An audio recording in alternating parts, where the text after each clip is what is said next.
Are you struggling for consistency in your sim racing? Does your iRating look like a roller coaster? If so, we have good news for you. The way to get more consistent is to first understand what you're doing differently than the professionals. And VRS is the answer. With our competitive subscription, you will have the telemetry, setups, tutorials, and everything else you need to fully analyze your driving. Our data packs and the ability to compare your driving with the best in the world will show you exactly where to adjust your inputs, change your driving line, and shave seconds off of your lap times. And our powerful and precise Direct Force Pro wheelbase and precision pedals are being used by some of the world's best drivers. All these champions agree that VRS hardware is not just the best on the market, it's also priced well below the competition. So if you're looking to upgrade to direct drive and the best pedals in sim racing, VRS is your answer. If you want to get better, get faster,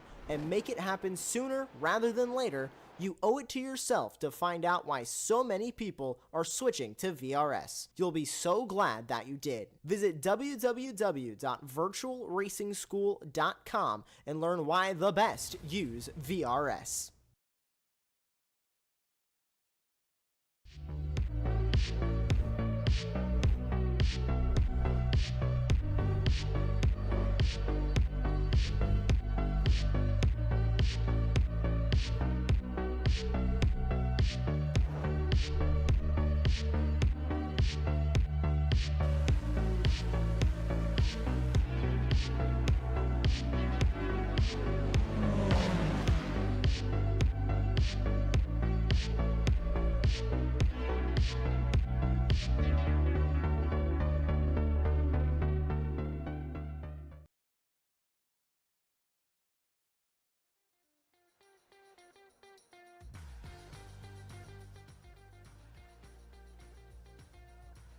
Hello and welcome. We are live from Silverstone as the iRacing Formula 3.5 Championship rolls into town for what is another classic in this series. Of course, on British Grand Prix weekend, we couldn't really be anywhere else, could we?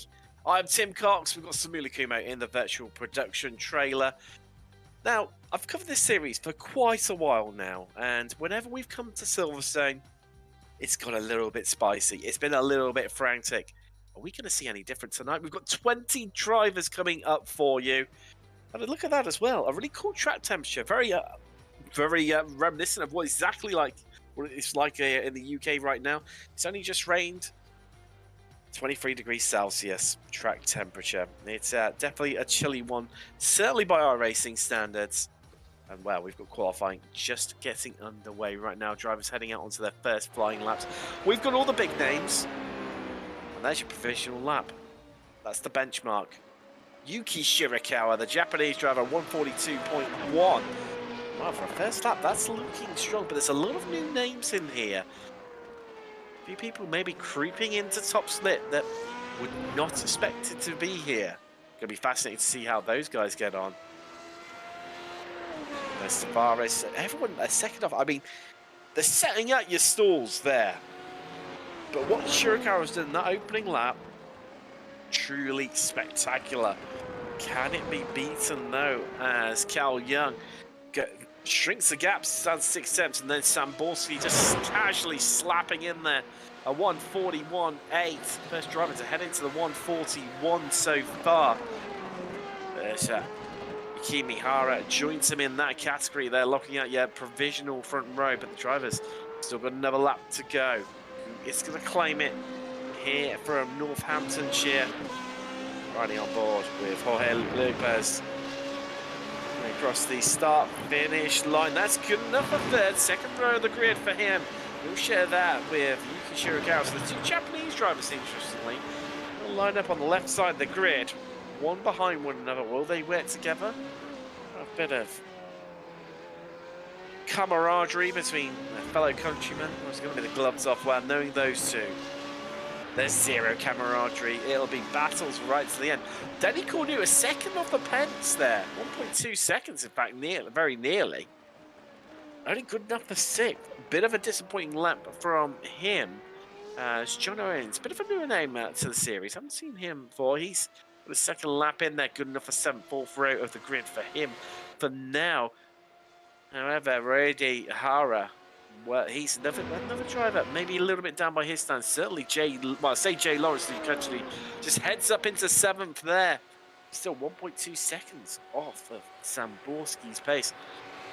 You see from the graphic here, well, Kimi Hara on an absolute flyer right now. Green sector 1, green sector 2, purple sector 3, green in sector 4. Just the final stage of the lap now to close things out. Here from Silverstone, is this going to be a new pole position lap? As he cuts the timing beam, it's purple in the final sector, and that's good enough for pole. Wow, what an astounding lap for him. Samborski will have to settle for at least the second spot on the grid. Oh, hey, look, it's all about that fourth sector even. He's gone fastest, but no improvement in sectors 2 and 3. Disappointing for him. Cornu on a flyer, though. Greens all round so far. Surely this has got to take him up the order. Although, just seeing that, look, 6/10 off the pace compared to Cal Youngson just in front of him. He's only got a further 2/10 in change between himself and Yuki Shirakawa. But there we go, Cornu good enough for 5th.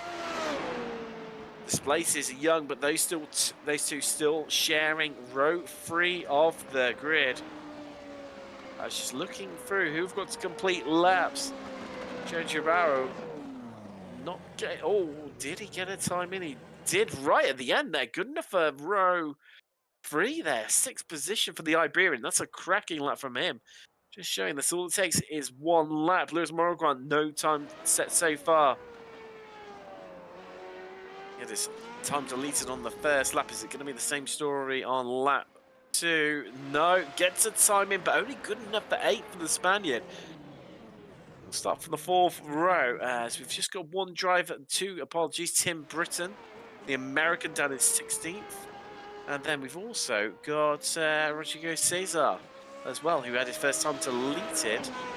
That's coming to join the party now. Couldn't keep him away from missing out on the action. Aaron Smith joins us in the commentary booth. Aaron, welcome along. Hello and welcome. Bit frantic there. My apologies for turning up a bit late, but just from hopping in, qualifying seems to be going interesting, to say the least. You know, not got Eddie Zamborski on top as we are so often used to seeing, so that's a change for once at least. It most certainly is. As Yukimi Hara, the Japanese driver, he will start from pole nearly 2/10 quicker than Samborski there to make it first row of the grid. Row 2, that sees Jorge Lopez and Yuki Shirakawa make up row 2. Row 3 is Denny Cornu and Joe Kubaru. Cal Young, he's got Lewis Murguan for company, with the top 10 and row 5 being rounded out by Jay Lawrence and John Owens. Row 6, that's Rodrigo Nogueira and Will Ryan. Be one to watch out for with that ever so spicy Australian and New Zealand style ping between himself and Lawrence. We've got Rio Herrera and Valero Tavares making up row 7. Row 8, that's Frentz and Lobo, with Tim Britton and the fellow countryman Jared McCall making up row 9. And the grid, 20 starters. It is Sergio Galesso and Matthew Gracie. Gracie not setting the time, so he starts from dead last 20th, but the only way is up, Aaron. It most certainly is, and maybe that's a bit of a tactic there by Gracie, as this track is known for having fairly chaotic first laps. It's pretty much send it, as we've seen a few times in Formula 1 over the last few years. It is just guns out, elbows out, pushing to the limit on that first lap. And hey, we might see that exact same thing today, and let's hope everyone can keep it clean. Well, let's find out. Here come the lights. Let's get ready to go racing from Silverstone in Formula Renault 3.5 on iRacing, as we are green and we are away. And what a start from the back of the grid there.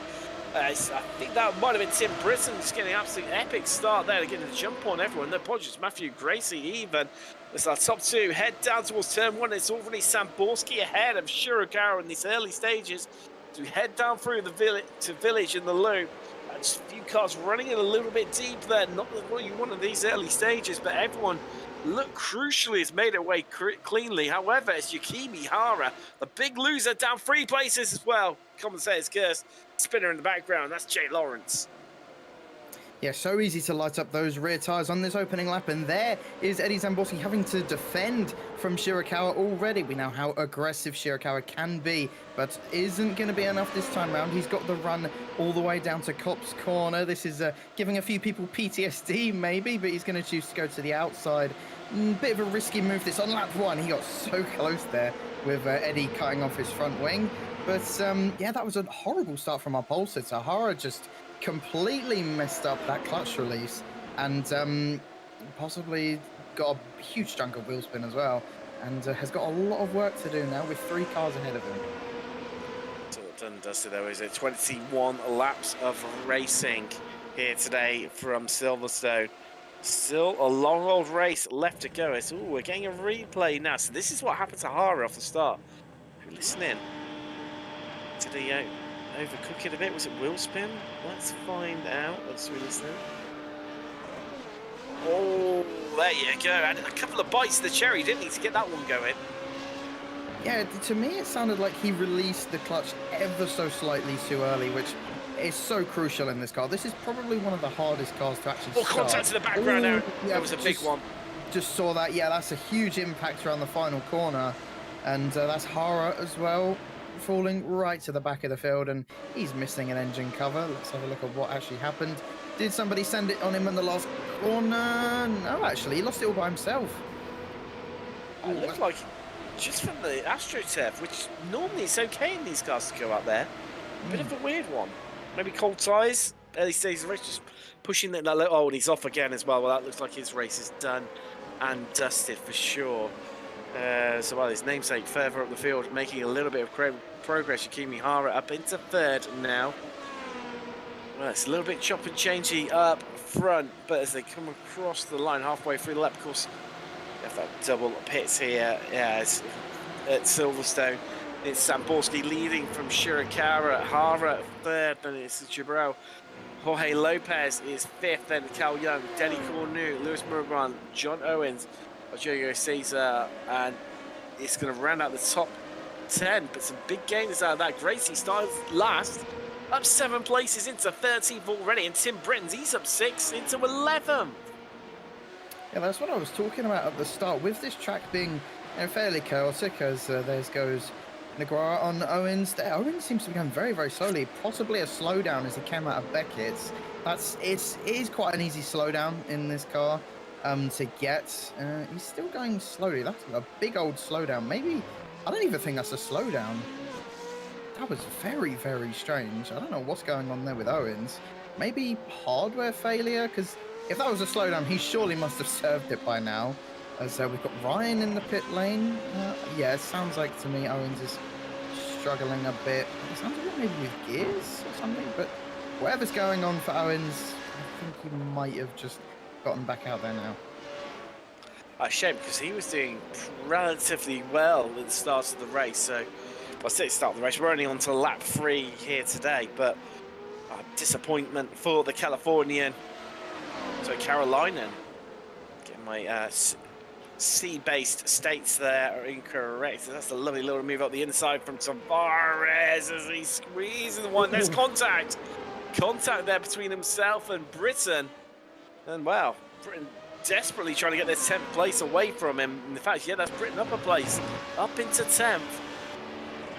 Tavares not able to hold him off, but this is the beauty about this circuit, isn't there? And there are tons of places you can overtake around here, although running wide like that certainly won't help your cause whatsoever. No, not at all, but you can see there some slight front wing damage on Tavares' car, which no doubt was caused by that contact that he had with Britton just a few corners ago.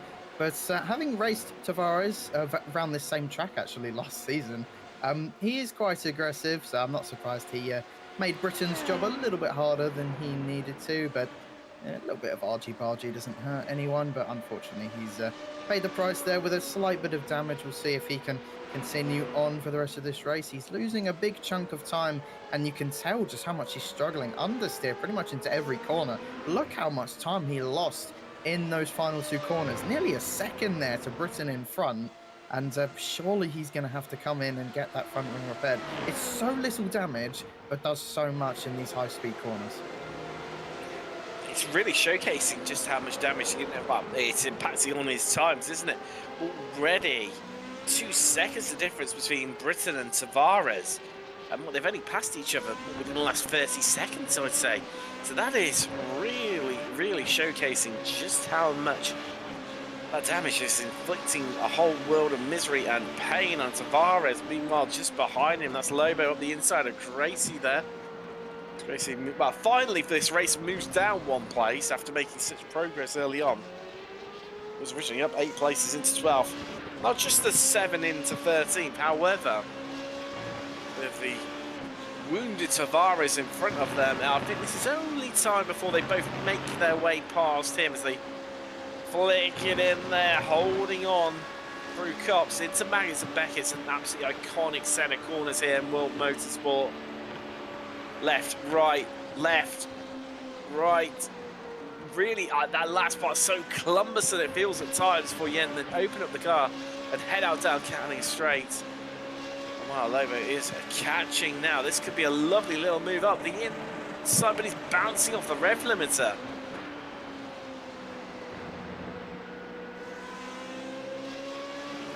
I guess it's done on corner exit. Well, I think it's on corner exit. Pulls back alongside once again, but not good enough for Alberto Lobo at this stage. The Iberian has to settle for 12th. Tavares holding on to 11th.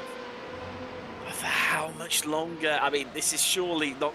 It's more when rather than if. Oh, most definitely. There's no way that Tavares can keep these positions, I don't think, without pulling off some questionable moves that go against the sporting code of iRacing. But he's going to try nonetheless. Good spirits there for Tavares, still trying to maintain his 11th place, currently just outside the top 10. But, I mean, you know, him and Britain were basically neck and neck about 2 laps ago, and now it's like 3 seconds, which, again, just goes to show how much he's struggling. And even down that back straight, you could just see how much straight line speed he's losing with that front wing causing a little bit of drag there. And he's still holding on well as Lubo and Gracie try to squabble a bit for positions. This is going to be quite an interesting battle, actually, but this is another interesting battle going on for the lead. So much to be concentrating on all the action, excitement and drama down in the midfield. These two not leaving each other alone, Samborski and Shirakawa. For Shirakawa had that cracking start, elevates himself from 4th up into 2nd. And they've really started to put a little bit of daylight around between themselves and Haru. You can just see in the background there, currently lying in 3rd. He's still within a shout, but the interesting one for me is Joan Jabaro, the Iberian, currently lying in 4th. Based on his I rating, really out of his depth here, but really overperforming. Yeah, I mean, our rating can sometimes be a little bit deceptive, as some of us know. It's, I guess you could say it's a bit of an idea of how quick somebody's going to be, but I mean, you know, when you've got people like Gabao, who's, you know, 3.5k and is challenging for a podium, potentially, it's incredible. It's kind of like, well, why don't you do more officials?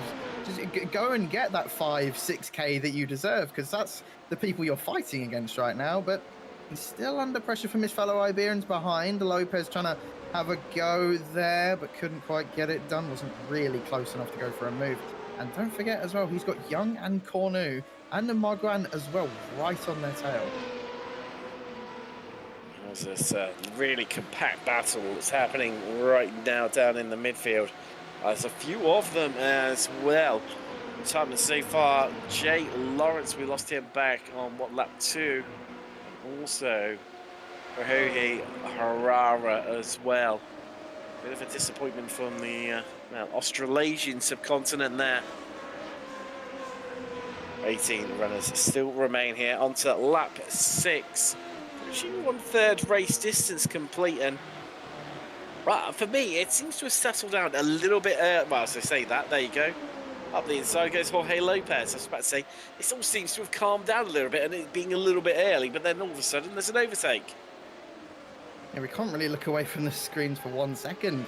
It's like we think everything's going calm, and then boom, another overtake, like Owens and Tavares there, going into Stowe as Owens is trying to propel himself up into 12th place, but Tavares isn't giving that up. That's a lock-up, and that's contact. I think that was a bit inevitable there from Tavares, was just being way too optimistic. Owens gets sent round, and I think Owens is going to be absolutely livid with that, and Tavares probably should have just given that one up. Hindsight is a powerful thing though, isn't it? We've all been there, done it, got the t-shirts. So let's have a little look at this replay of exactly how it all unfolded. This is on board from Tavares' perspective. Ran it in deep, just a little bit too deep. I mean, some may say that he should have been afforded a little bit more space by Owens on the inside there. But even so, I mean, that was a tight... I mean, it's a challenging part of the circuit, isn't it, to try and go too wide through there. They gave it a go, but more often it doesn't work than it actually coming off, and yet again it joins the collection of incidents where it just does not work there. Is this Battle for 4 still reigning supreme? Most certainly. Yeah, we've got about 4 or 5 cars here, separated by 2 seconds, I'd say, and I think it's about to spice up even more. All of them tucking into the slipstream nicely. Not really any moving opportunities at the moment, all just a bit too spread out. Cam Young's looking quite feisty in this race, I've got to be honest, at his home track. And I don't know about you, Tim, but it's quite hot in Britain at the moment, so let's hope that Cal Young is keeping nice and hydrated and not absolutely sweating in his sim right now, because I mean, up there in 6th, I wouldn't blame him. It's a strange one at the moment. Standard British weather, isn't it, really? Hot 1 minute, cold the next. Luckily for these drivers, they've got the cold option in terms of the track temperature, 23 degrees Celsius. So that's changed. Well, it hasn't changed at all, has it, since qualifying? Well, we had exactly the same temperature. So at least that provides a bit of a consistency to our drivers here today.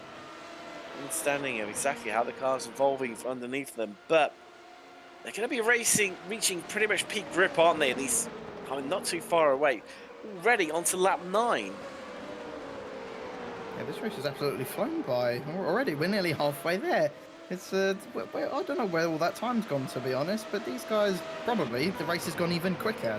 When you're locked in, when you're locked into a battle like this, the races just absolutely fly by. The only times during motor racing where the races just go on forever is when you're by yourself and basically hot lapping. Well, let's face it, that's never any fun, is it? Never ever any fun. Really. Well, I personally, there's some people who absolutely love it. I mean, completely different breed. However, we have got both Cal Young and John Guevara up a place, a piece, up into 5th and 6th respectively. You can see them on your screens now. Who's going to take that one? I mean, this is fascinating to watch, isn't it? Because there's so many micro battles happening that could then transform what happens in front of them or maybe even behind them. It's so hard to call of exactly how this one's going to pan out. Yeah, most definitely. It's always very, very stressful. You don't know what the guy ahead's going to do. You don't know what the guy behind's going to do. You just have to kind of run your own race, keep cool, keep very close to the car in front so you can get their slipstream and kind of just wait it out, since you're going to have plenty of opportunities in races like this. You don't really have to go for overly aggressive moves, but we've seen some fairly aggressive movers today, one of them being Tavares. And we got a little bit of a move here from Cal Young. I said he was looking feisty. He's going to try around the outside here. Doesn't usually work, and this time round it's no different, and just has to settle back into 6th painfully for Cal Young. It's a tricky set of corners, that, isn't it, where you just need to keep the car right alongside to stand any chance remotely of then, having the inside through its left field there, but make it work this time around. So plenty of opportunities on board with Young. Joao in front of us, the Iberian. Now locked in? How focused is he? Will he correct? Well, I'd say, by the way, he missed the apex there by a country mile. Maybe starting to feel the pressure and the aggression from Young. He's going to have a look here up the inside. Down into stage, bouncing off the rev limits like numerous of our drivers are. And that's the move done. Young now up into fifth. Yeah, that was a fairly slick overtake, but Gabal's not going to give this one a just yet. He's going to try and put Young under a bit of pressure. Young's not going to get an ideal line out of this final corner, which probably is going to set Gabal up nicely for a move into turn one. But this is the tricky part. He has to follow him close into turn one. In race conditions, when following another car, it's just about flat through there. It's terrifying, but it is flat as we head into turn three now, but no opportunity there. And Cal Young, as you say, Tim, probably has stuck the move now. It's looking pretty confident, isn't it? If you can hold on to it for a few corners, you're normally in good stead. Interesting for me is Cornu, who's just sat loitering, stalking at the back of this group. What is he got on his sleeve? I mean, look at the timing tower. Excuse me. Oh, hey, Lopez in fourth is realistically the best chance of the highest you could possibly finish up. Those top three pretty inseparable right now. A second, in fact, covering all of those. And it was Yukimi Hara who set the fastest lap of the race last time around. So he's definitely feeling like he's going to build a burner, a bit of speed right now. Cornu, I think, maybe leaving this one a little bit disappointed because started in fifth place, has dropped 2 down to 7. So it could be a story of what could have been for Denis Cornu, the Frenchman, currently in 7th in the number 3 machine. It just amazed me. He's just sat there casually. I mean, I don't even... I'm starting to question now. Maybe he doesn't feel that confident in the car. Doesn't have the pace in it. Yeah, I'm going to agree with you there. He did not look comfortable at all on that last lap, through Cops especially. He went so wide through there. That was most definitely an off-track.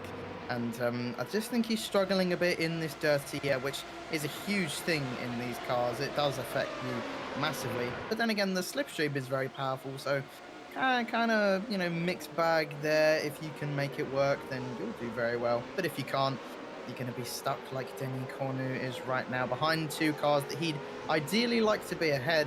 But just like you say, Timmy, it doesn't really seem like he has the overall pace, as I think that was Young there using one of his DRS usages to try and bridge a gap to the 2 guys behind.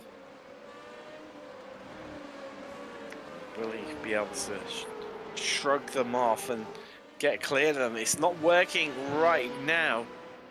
Just looking at those lap times, they are bit by bit closing in on Jorge Lopez to the point of it's actually visually, you can see it now how the gap has definitely shrunk between the following pack and that leader of that group in the form of Lopez in 4th.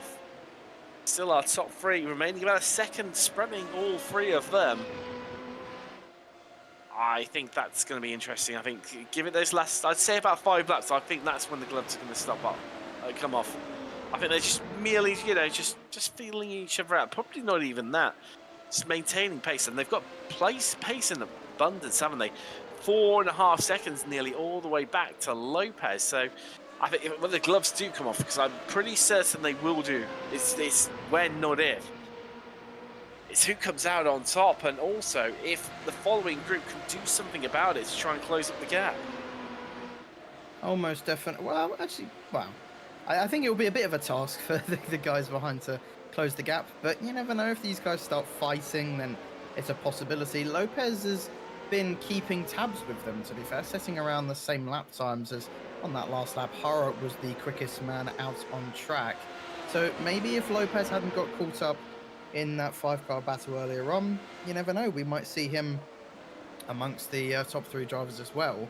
But I've got to say, maybe if Hara was ahead of Shirakawa right now, he'd be able to put a bit more of a challenge on Zamborski than Shirakawa is, as Hara has looked mighty quick this race.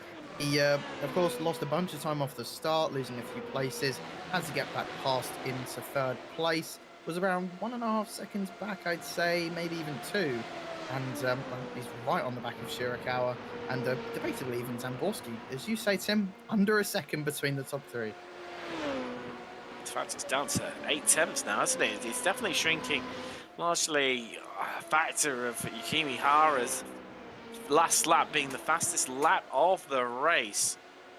However, having said that, it's only 600ths, no, apologies, 800ths slower, so just shy of a tenth faster than Samporski. Really, really matched. And also, the one thing that we don't have any knowledge of is the drivers do have 8 DRSs uses available to them. They can use it, whenever they want during the race and as many times per lap. However, if Hara is burning through them because he's struggling maybe in race pace, it's going to hurt him come the end of the race. And I think we could see these top two they'll really open up that gap.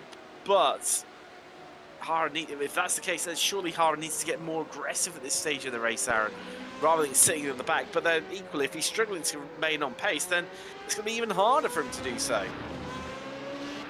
See, the trouble is when you're following two cars like this and you have such a selective amount of DRSs, is you're just a bit stuck, to be honest. You're in 2 dirty air cars, you're also in 2 slipstream cars, but it's so awkward. The car in second, once you can get past him, you're in a shot with the win.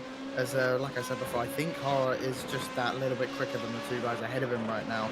As again, on the last lap, went even quicker by 8/100ths than he did on the previous lap, so he's going rather well right now, but is just struggling to try and find a little bit extra pace to get past Shirakawa and then eventually get past Zamborski, as I've not really seen Shirakawa put Zamborski under any pressure really this race, but just about keeping tabs on that slipstream. Look at the run that Hara got there on the exit of Beckett's.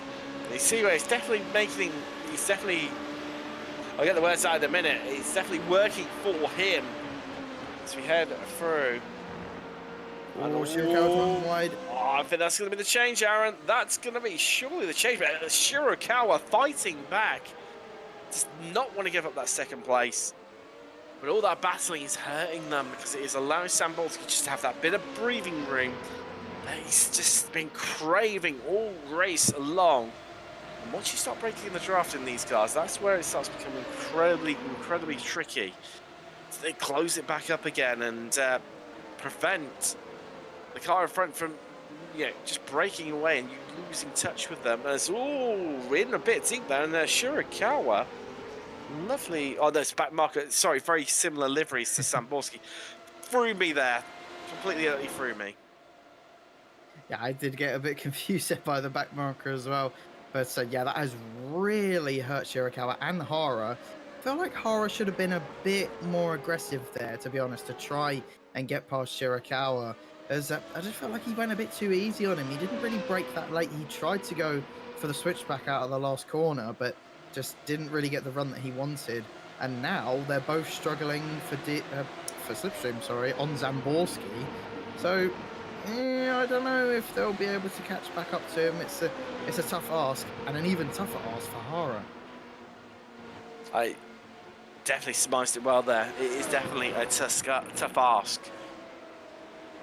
Wow. It's like a carbon copy of what we're seeing up front right now. Young, Jabal and Cornu all scrapping away over 5th place. A little bit disappointed that they haven't managed to catch up onto the back of Lopez, considering no one to draft with, no one to work with, and try to prevent being hunted down. But even so, the Spaniard has managed to keep hold of 4th place. This is ideal for him, because the further we get into this race, in fact, we're not far away from that stage. We've only got 6 laps remaining. I'm not too sure where it has gone this evening, as always. Great action here on Apex Racing TV, and thanks to our sponsors over at Apex Racing Academy, with over 50 data and track packs allowing you to go on faster on track, and that's how you do it. You can learn moves like that to defend and attack and improve your sim racing. You should check out Apex Racing Academy for more. Wow. Well, I thought he got it done there, Jabal, and Young just looked like he had no answer for it, but now, all of a sudden, it's flipped on its head, and now Cornu is the aggressor, and Jabal's having to defend right now to desperately keep hold of the 6th place. I think that was inexperience from Jabal, to be honest, more than anything. He went way too deep into turn one. I think into turn one, oh, you know what I mean, the first proper braking zone at this track. But yeah, Young definitely, they made contact a tiny bit there as Young is being blocked by one of the back markers right now. He's not very happy in the game chat right now. I just heard that. As yeah, this back marker really getting in the way of some of these drivers. He's trying his best though, and managed to let Jabal and Cornu through relatively okay. But no, he didn't actually. Cornu got blocked off there, I think. And, well, that could spell the end for things looking promising for Cornu. Struggling to find a way through now. This is hurting him further and further and further. That is for certain. As well, we head inside these last 5 laps of racing here from Silverstone. Let's run you through the order. Samborski leads. Now it's a half a second over Shirakawa second. And Yukimi Hara making up that 3rd place, last place on the podium. Then we've got around about, what, 3.7 second gap, nearly 4 seconds in fact, between Hara and Jorge Lopez, who remains in 4th in a little bubble all by himself. Young is 6th.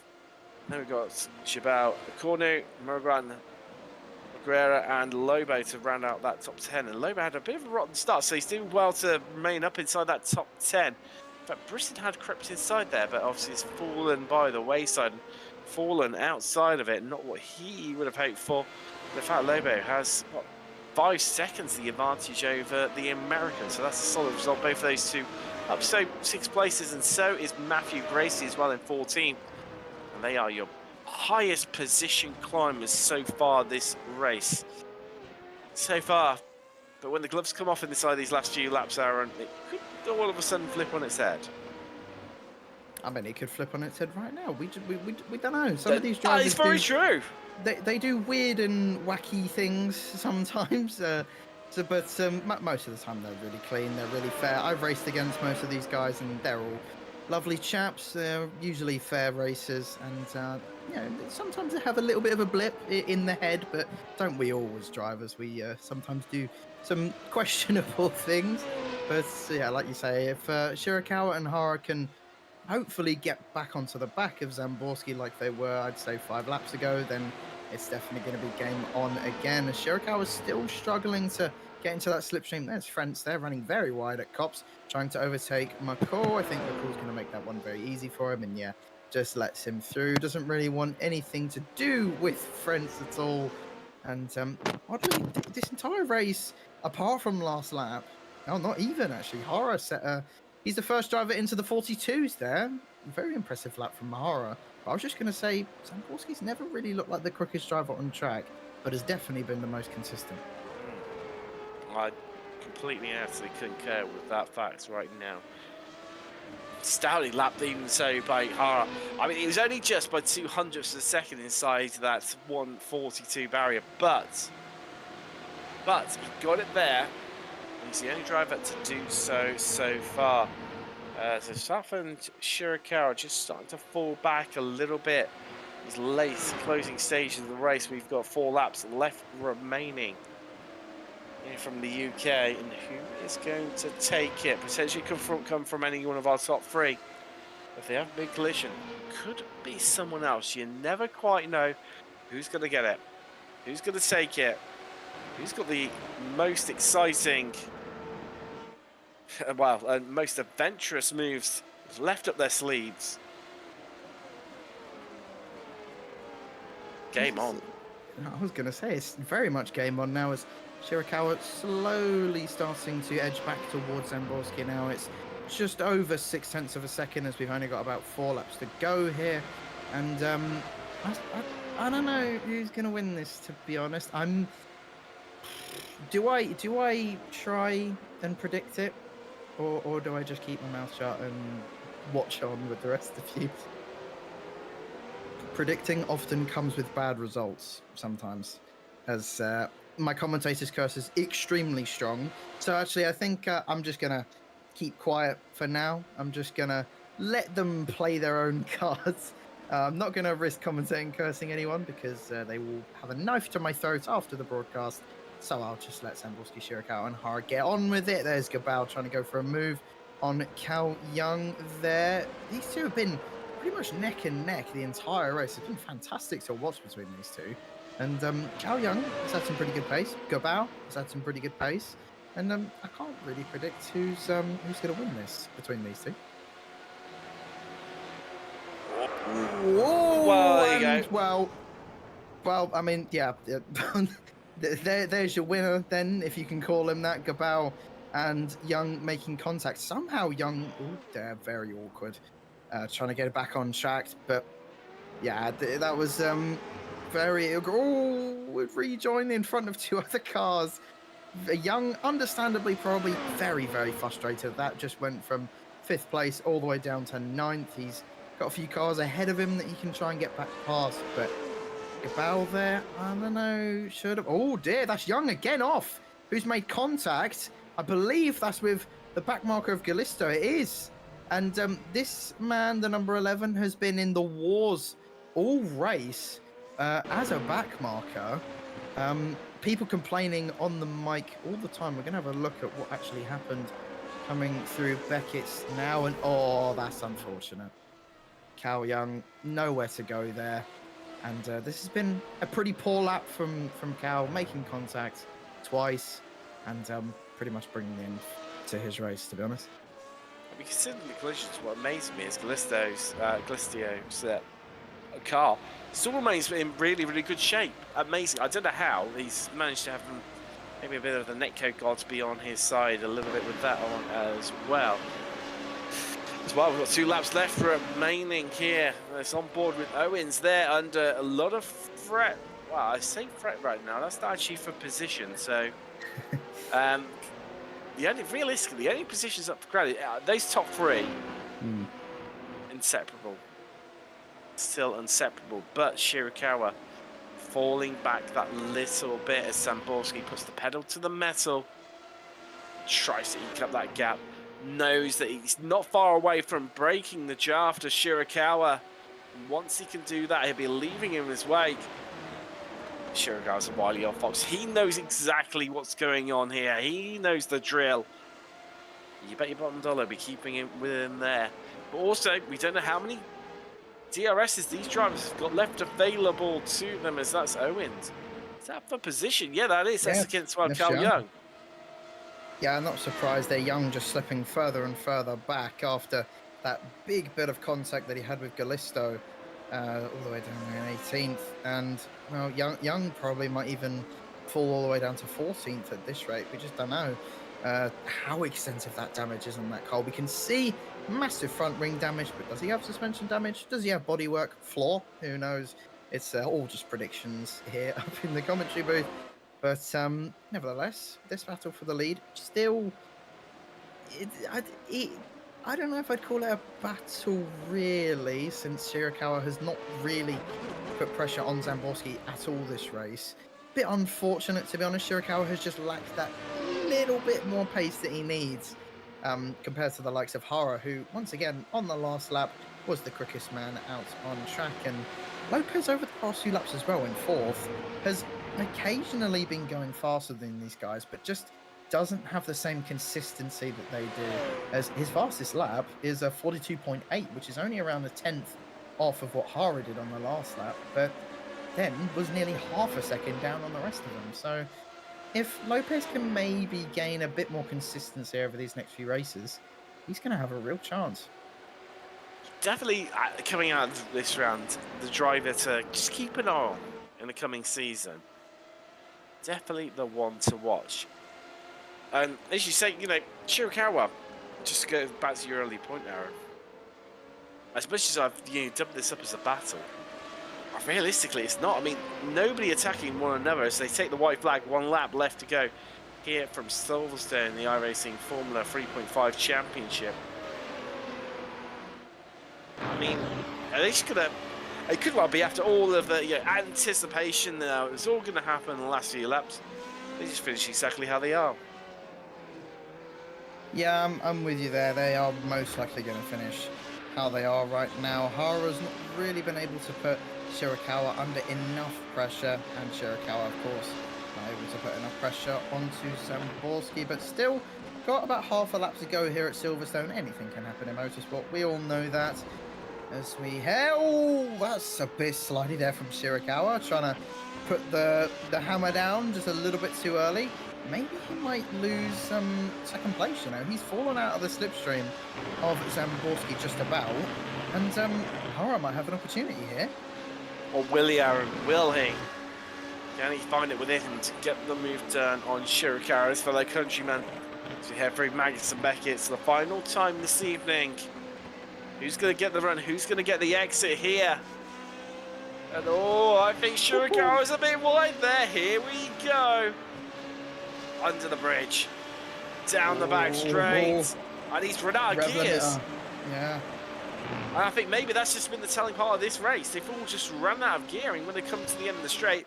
That's why Shirakawa's not made an attack. Hara's not really made an attack. He's too far back. It's not going to work. It's all to avail. Zamborski wins here in the United Kingdom. Shirakawa second and Hara in third. Yeah, just that's the big trouble with this car, isn't it? When you've got the combination of slipstream and DRS, you top out so quickly. They were revving out just under the bridge, and it's such a shame, since that definitely could have been on for Hara, but just unfortunately didn't have the gearing required to actually go for a move. But this battle actually just brewing on this last lap between McCall and Ryan for 15th place. Hey, it's a position they want to race. Who's going to be able to get this one? I think McCall got a pretty good exit there out of Beckett, which just leaves Ryan with not many options to go for an overtake. But hey, we've seen some crazy dive bombs on this series before. And who knows? Is there going to be another one as we head into the final few corners? Ryan choosing to go around the outside, but it doesn't look like anything really is going to happen. And Ryan there, not able to do anything. McCall will get 15th. And bish, bash, bosh. Everyone, actually, no, still waiting for Cao Young to cross the line, as he's had a pretty dreadful end to his day. Yeah, that's definitely a day at the office to forget about for Cao Young as he rolls across the line in 17th place. His home race. Only Britain the field. Was hoping to represent, and in the end, didn't go his way. Zamborski wins. Shirakawa second. With Hara to round out your podium, then it's about Cornu, Muraguan, Noguera, Lobo, and Tim Britton in the end, just squeezing inside the top 10, of course, due to Cao Young's incident. 11th is John Owens, then it's Tavares, Gracie, Frentz, McCall, Ryan, and Young being 17th, and the last driver to finish on the lead lap with one lap down was Sergio Gillespie. Jake Lawrence and Hara retiring all the way back on lap 2 there, Aaron. Yeah, I'm actually surprised that we only had 2 real retirements in this race.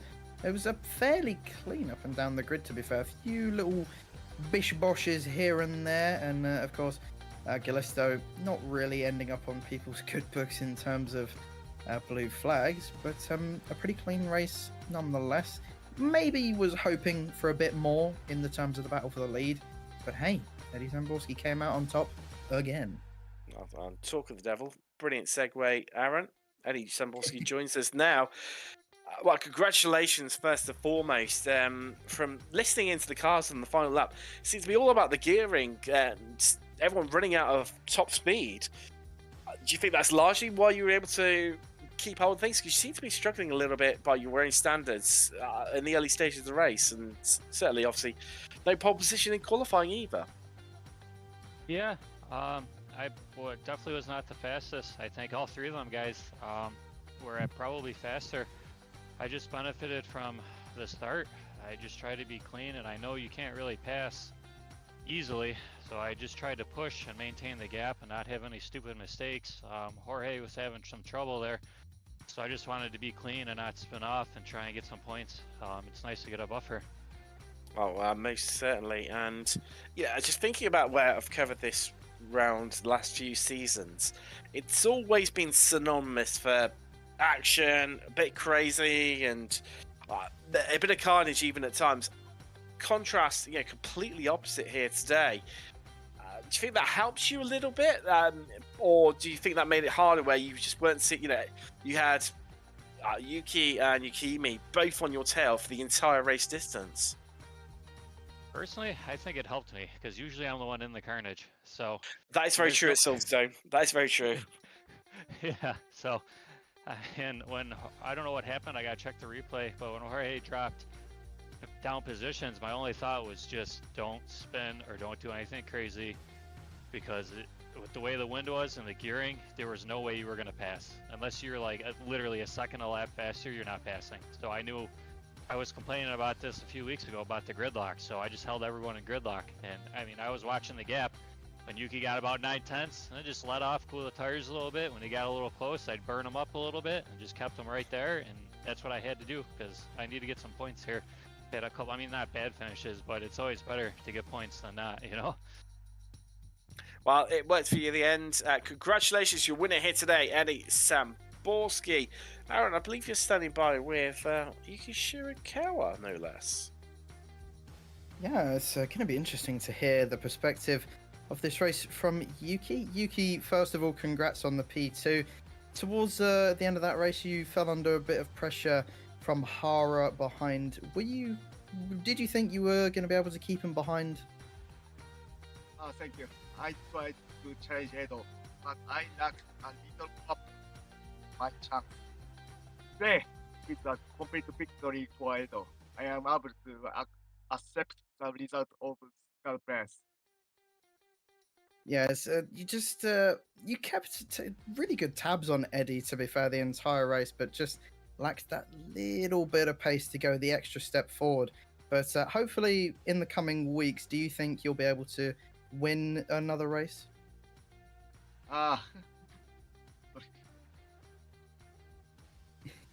You can give yourself credit. We all know how quick you are, Yuki. Sorry. It's all good, man. But Yuki, really, really good job today. And of course, is there anyone you want to mention during this race? I will do my best for. I do my best in English translation. That's fair enough, Yuki. But nevertheless, congrats on P2 anyway. You did an amazing job. Thank you. Enjoy it, Yuki. There we go. Yuki Shirakawa with the second place here today. And, well, that's all we've got time for here from Silverstone.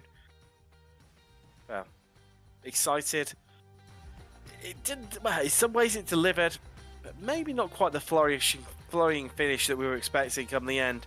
Even so, still plenty of action up and down through the field. That midfield, what a battle that was. I've been Tim Cox with Aaron Smith and Samula Kuma. Thanks very much for joining us, and we'll see you in 2 weeks' time when iRacing Formula 3.5 Championship returns here to Apex Racing TV.